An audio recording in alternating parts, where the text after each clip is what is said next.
called Mordenia. In the kingdom, there was a royal house called EMMS. This is where King Schindel and Queen Pavel ruled from their giant castle, Chateau École Intermédiaire. They had 2 children, Princess Char and Prince Ryan.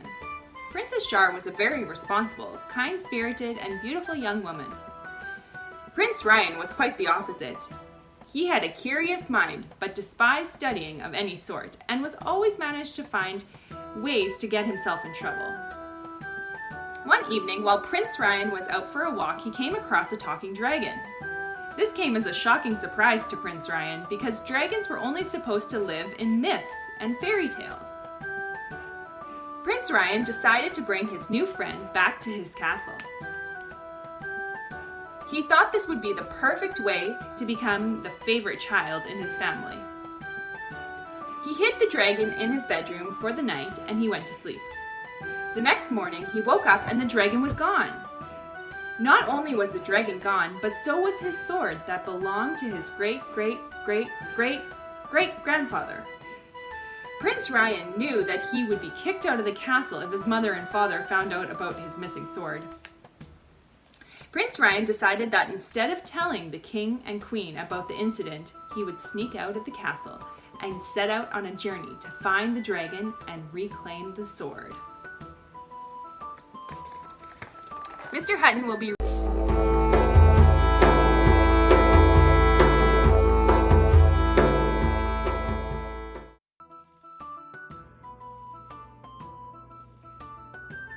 Whoa. Thanks, Miss Brooke. You guys came up with some pretty nifty castles on Monday. Good work, everyone. It's windy out here. Now, let's see. Where were we? Yes, of course. Let's continue the story, shall we? It was a foggy morning when Prince Ryan set out to find his sword that the dragon had stolen. He knew that if he did not find the sword, then his perfect sister would forever be the favorite child, and he couldn't allow that to happen. He was determined to prove to his family that he deserved just as much respect as his sister. Hours had gone by, but it was getting close to sunset. He had traveled many miles away from home and had seen no sign of a dragon. Was I dreaming? Prince Ryan thought to himself. There's no such thing as dragons. Or are there? What if I never get my great-great-great-great-great-grandfather's sword back? Prince Ryan started to feel defeated by his venture. Suddenly, up ahead in the distance, he saw some cows and sheep.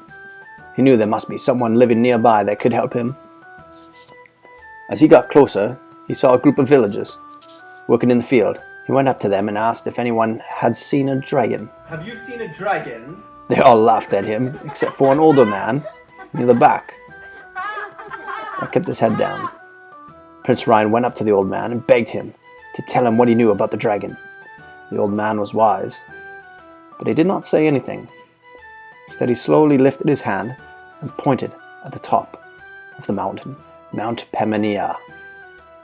The base of the mountain was blocked by a large brick wall that went on for miles and miles.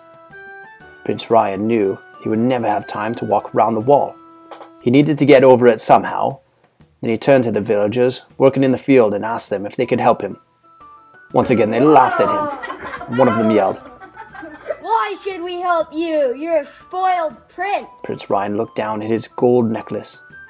Then he looked back at the villager. Please, take my family necklace. If you sell it, it'll be enough to feed your village for 5 years. The villager's eyes lit up in excitement. Sure. They had never touched, never mind, owned a piece of gold like that. They quickly responded. We shall help you. We have something that can get you over the wood. It's a trebuchet. They led Prince Ryan behind the cattle shed, and there he laid his eyes on a giant trebuchet. Grade 8's your second challenge for medieval mayhem is to build a trebuchet to get Prince Ryan over the wall. Trebuchets were traditionally used in medieval times. The trebuchet you build must contain all the parts within your instructions. Head over to your homeroom teacher's assignments for the complete instructions. Mr. Pauls, you're up next. Good luck, students. Okay. Thank you. Off my horse here. Can I stop? Goodbye.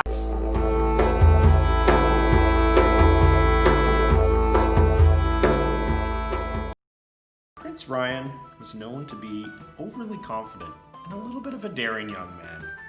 But when he laid eyes on the giant trebuchet, he began to tremble. What have I gotten myself into?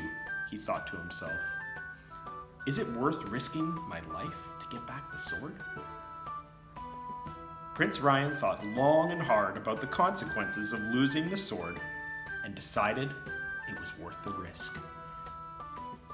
The slaves set up the trebuchet in the direction of the wall, and Prince Ryan stepped into the sling.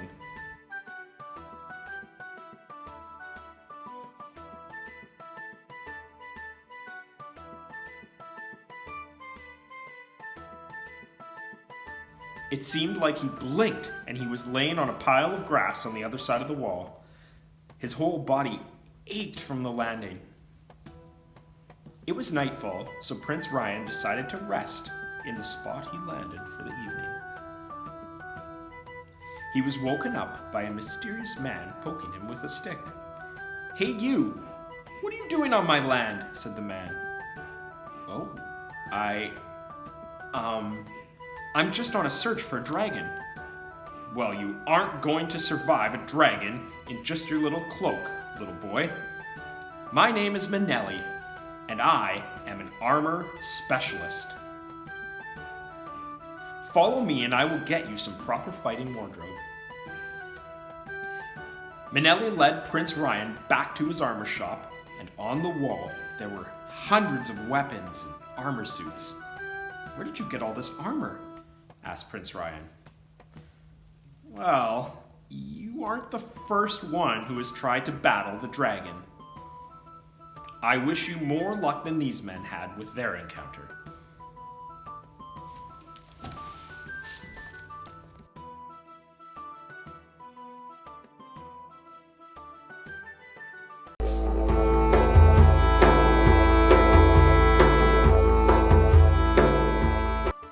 Prince Ryan put on his armor and grabbed his weapon. He thanked Manelli for the armor and carried on his journey. As he was leaving, he could not help but feel like he was walking into a death trap. Had all those weapons and armor really belonged to men that did not survive the dragon? His odds were not looking good at getting his sword back. But when Prince Ryan has his mind made up about something, he does not back down. Prince Ryan looked towards the top of the mountain and saw a large puff of smoke release into the sky. He shivered in his new armor and dropped his weapon.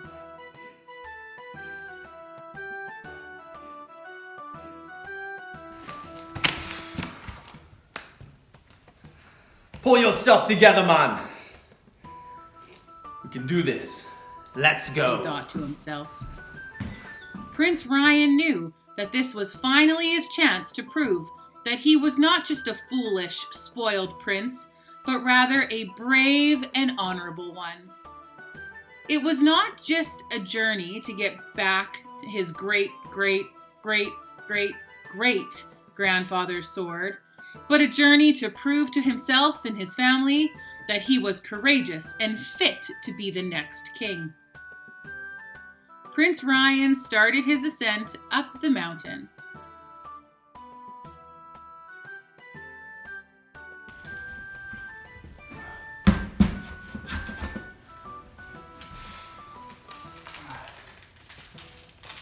All this climbing has made me hungry. That should give me the energy to climb the rest of this mountain. It's a very, very huge mountain here.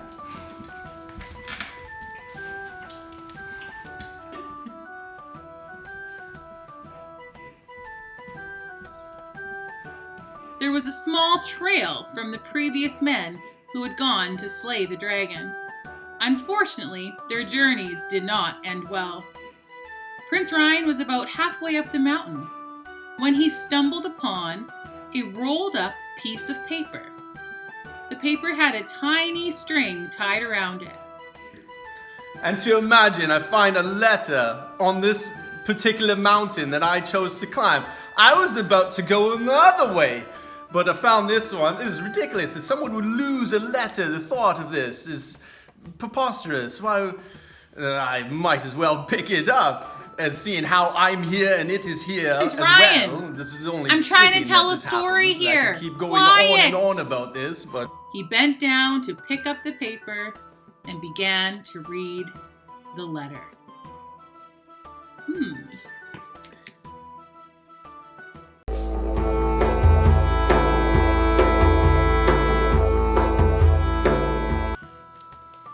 Prince Ryan was able to make out the dear lady and the farewell on the letter, but unfortunately Prince Ryan was illiterate.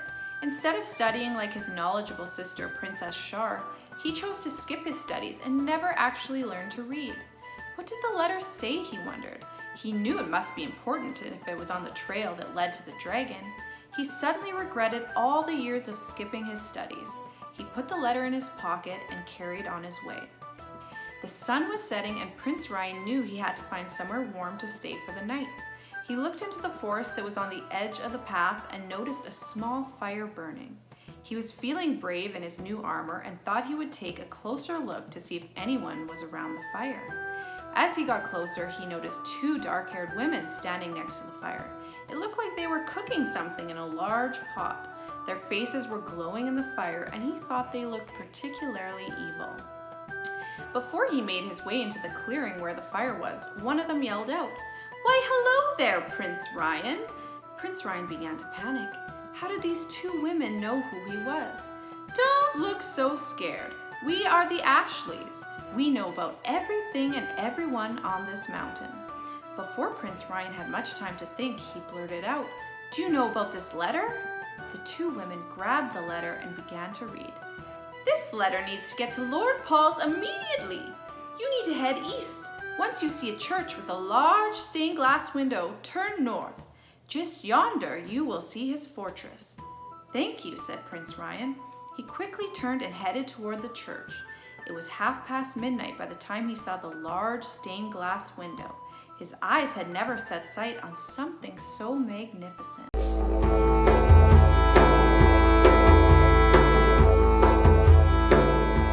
More time, Prince Ryan began to make his way to Lord Paul's fortress to deliver a very important letter.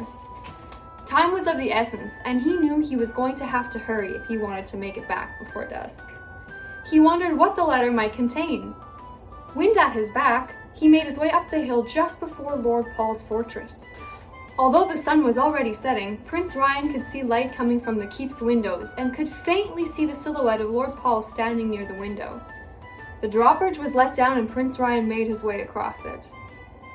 "Prince Ryan, we have been awaiting your arrival," said Lord Pauls. "Lord Pauls, a pleasure to meet you." He retrieved the important letter from his pocket and handed it over to Lord Pauls.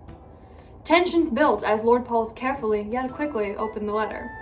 After a few moments, Lord Pauls smiled and exclaimed, "Prince Ryan, this is fantastic news!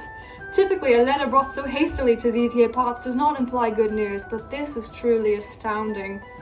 Glad to hear it, Lord Pauls, replied Prince Ryan. "May I, too, know what it said?" "No, my dear prince, for I am afraid that it is none of your concern," said Lord Pauls in a gentle, yet fatherly tone. "But as a token of my appreciation for bringing me this letter, I want to give you my gold crown. You have proven yourself to be noble and a trustworthy young man." "Well, that sucks," grunted Prince Ryan under his breath. He fought off the urge to launch into why he had the right to know as the son of a king, when Lord Pauls chimed in, "Now, let us focus on your true quest, to battle the dragon and reclaim your great-great-great-great-grandfather's sword." "Right, the sword! I must hurry. Do you know the whereabouts of this dreadful dragon?" asked the prince. "If I knew, I would have sent my knight to battle him. Now go, my boy, I bid thee well in your journey. Perhaps you have what so many men have lacked. Perhaps you have what it takes to defeat the dragon." Prince Ryan didn't know how many hours he had been walking or where he was. He was exhausted and began to feel faint. Was the air that much lighter in these mountains? Was he thirsty? Oh yes, very. He thought that Cliff Bar he had devoured earlier would sustain him for his entire journey due to its super sustaining powers. But he was sorely mistaken. In the distance, he could see a group of dwellings. There were candles in the windows, and he heard people chanting. Was this another church? I see people, he said to himself. Surely they will have food and water for me. Prince Ryan approached the main entrance of the community and knocked on the door. After some minutes, 2 older men in hooded cloaks with lanterns opened the door. The monks looked at each other with no expression and turned back to look at Prince Ryan. After what felt like an eternity, the monks replied, "We are Thaddeus and Flavius. Come, you must be hungry, thirsty, and tired. Follow us."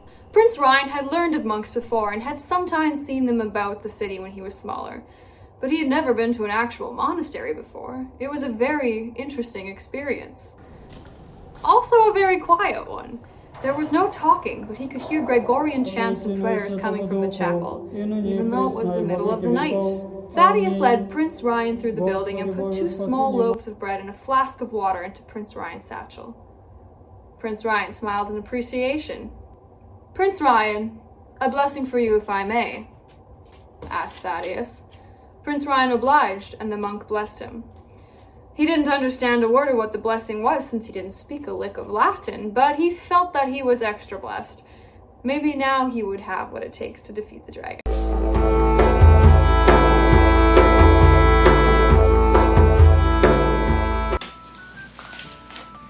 Prince Ryan's stay at the monastery had been most beneficial. He regrettably left the monastery to continue his quest, but had gained a newfound appreciation for the life these monks had chosen to live. Before him stood the mighty Mount Pembina, where his foe awaited. He struggled against intense winds as he climbed higher and higher up the narrow path. At long last he arrived at the top, but Blaze was nowhere to be found.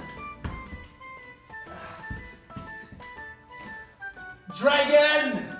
Where are you? Oh, don't let go of the rope. Prince Ryan scanned around. And then Blaze appeared out of nowhere. The epic battle began. Prince Ryan furiously attacked with all his might, but Blaze fought back with equal determination. Would Prince Ryan emerge victorious? As fate would have it, he began to gain the upper hand. He could feel victory within his grasp. One final blow should finish this wretched dragon, he thought. But as Prince Ryan went to deliver his coup de grace, Blaze surprised him, knocking him unconscious. In his darkest hour, Prince Ryan suddenly had a vision. He remembered his family. His sister, Princess Charmaine. His father, King Shindle. His mother, Queen Powell. He began to grow stronger. He suddenly thought of his family coat of arms. How the blue represented truth and loyalty.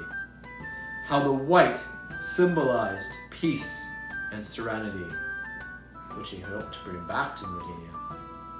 And finally, the Tree of Life, which symbolized both strength and continued growth. Prince Ryan could feel himself getting stronger and stronger. And then he awoke.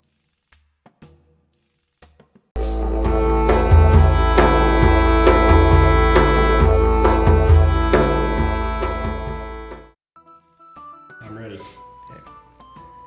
Am I alive, or am I in heaven? Prince Ryan thought to himself when he awoke. He quickly noticed the enormous amount of pain that shot through his right side. He had been wounded badly. He knew immediately He was still on Mount Pembina and quickly scanned the area for Blaze. A few meters away from him, he saw Blaze lying on the ground. The great beastly dragon appeared to be weeping. Prince Ryan slowly approached Blaze, poked him in the shoulder with a meter stick. Blaze turned to Prince Ryan with tears in his fiery red eyes and said,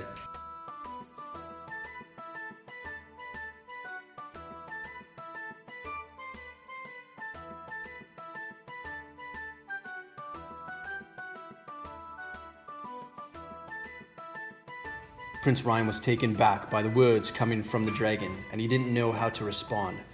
The answer was complicated. Before Prince Ryan had a chance to say anything, Blaze handed him his great-great-great-great-grandfather's sword. Then he turned and flapped his giant wings and flew off into the distance. Prince Ryan watched him fly away until he became so distant that he eventually vanished. Prince Ryan was perplexed by what had just happened. He knew one thing for certain. He would never have to worry about the dragon stealing his sword again. Now I got my mighty sword back.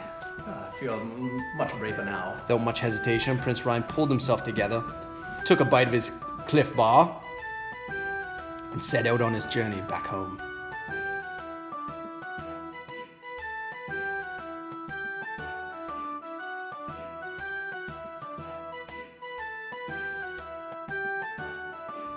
Prince Ryan arrived home at the castle the next morning.